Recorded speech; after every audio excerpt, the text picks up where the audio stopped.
ಎಲ್ರಿಗೂ ನಮಸ್ಕಾರ. ಅವಿನಾಶ್ ನಿಮ್ಮ ಜೊತೆ ಲವ್ ಸ್ಟೋರೀಸ್ ವಿತ್ ಅವಿನಾಶ್.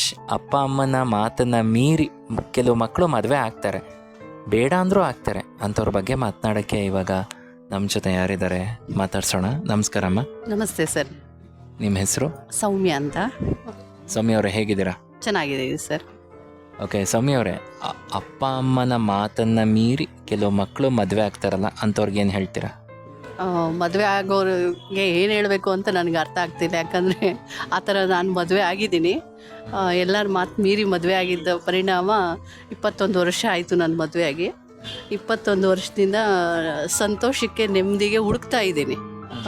ಮದುವೆಗೆ ಮುಂಚೆ ಇದ್ದಿದ್ದ ಸಂತೋಷ ನೆಮ್ಮದಿ ಏನಿದೆ ಅದನ್ನು ತೊಗೊಂಡೋಗಿ ಊತ್ಬಿಟ್ಟು ನಾವು ಮದುವೆ ಆಗೋದು. ಏನಿರುತ್ತೆ, ನಾವು ಮದುವೆಗೆ ಮುಂಚೆ ಇರೋ ಲೈಫೇ ಬೇರೆ, ಮದುವೆ ಆದಮೇಲೂ ಬರೋಂಥ ಲೈಫೇ ಬೇರೆ.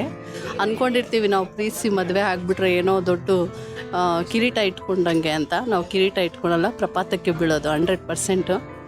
ಯಾವತ್ತೂ ಅಷ್ಟೇ, ಪ್ರೀತಿಸಿ ಮದುವೆ ಆಗೋಕ್ಕೆ ಮುಂಚೆ 1000 ಸತಿ ಯೋಚನೆ ಮಾಡಬೇಕು. ಈಗೇನು ಮಾಡೋಕ್ಕಾಗಲ್ಲ. 14, 15, 16 ವರ್ಷ, 17 ವರ್ಷ, 20 ವರ್ಷ ಬರೋ ತನಕ ಸ್ವಲ್ಪ ಮನಸ್ಸುಗಳು ಗೊಂದಲದಲ್ಲಿರ್ತೈತೆ. ಹೆಣ್ಮಕ್ಳಿಗೆ ಆಗ್ಬೋದು, ಗಂಡು ಮಕ್ಕಳಿಗೆ ಆಗ್ಬೋದು. ಆ ಮಕ್ಕಳಿಗೆ ಅದು ಏನು ಮಾತಾಡ್ತೀವಿ, ಏನು ಮಾಡ್ತೀವಿ ಏನು ಗೊತ್ತಾಗಲ್ಲ. ಸ್ವಲ್ಪ ಅಟ್ರ್ಯಾಕ್ಷನ್ ಅವ್ರಿಗೆ, ಹುಡುಗನ ನೋಡಿ ಹುಡುಗಿಗೆ ಅಟ್ರ್ಯಾಕ್ಷನ್ ಆಗ್ಬೋದು, ಹುಡುಗನ ನೋಡಿ ಆ ಥರ ಅಟ್ರ್ಯಾಕ್ಷನ್ ಆಗುತ್ತೆ. ಆ ಟೈಮಲ್ಲಿ ಹೆಚ್ಚಾಗಿ ಓದೋದ್ರ ಬಗ್ಗೆ ಗಮನ ಕೊಡ್ಬೋದು. ಬೇರೆ ಆ್ಯಕ್ಟಿವಿಟಿ ಬಗ್ಗೆ ಗಮನ ಕೊಟ್ಟರೆ ಸ್ವಲ್ಪ ಅಟ್ರ್ಯಾಕ್ಷನ್ ಬಗ್ಗೆ ಕಮ್ಮಿ ಆಗುತ್ತೆ. ಮತ್ತು ಆ ಥರ ಪ್ರೀತಿಸಿ ಮದುವೆ ಆದರೆ ತುಂಬ ಕಷ್ಟ ಅನುಭವಿಸ್ಬೇಕಾಗತ್ತೆ ಜೀವನದಲ್ಲಿ. ಯಾರೋ ಒಂದು 100 ಜನದಲ್ಲಿ ನಾನು ನೋಡಿದಾಗೆ ಒಂದು 5 ಜನ ಚೆನ್ನಾಗಿದ್ದಾರೇನೋ ಅಷ್ಟೇ. ಇನ್ನು 95% ಜನ ನಾನು ನೋಡೇ ಇಲ್ಲ ಯಾರನ್ನೋ ಅಷ್ಟೇ.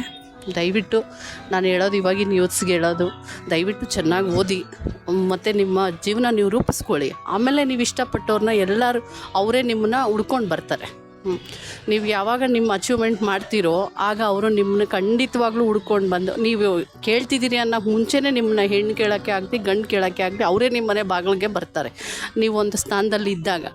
ಯಾವಾಗ ನೀವು ಏನೂ ಇಲ್ಲದೆ ನೀವು ಮದುವೆ ಮಾಡ್ಕೊತೀರೋ, ನೀವು ಪ್ರೀತಿಸಿ ಮದುವೆ ಆದರೆ ತವ್ರ ಮನೇಲೂ ಹೆಲ್ಪ್ ಮಾಡಲ್ಲ, ಗಂಡನ ಮನೇಲೂ ಹೆಲ್ಪ್ ಮಾಡಲ್ಲ. That's a very valid point. ಪ್ರೀತಿ ಮಾಡಿ ಮದುವೆ ಆದರೆ ತವ್ರ ಮನೇನೂ ಇಲ್ಲ, ಗಂಡನ ಮನೇನೂ ಇಲ್ಲ, ಕಷ್ಟ ಆಗುತ್ತೆ. ತುಂಬ ಇವರ ಅನುಭವನೇ ಹೇಳಿಬಿಟ್ರು.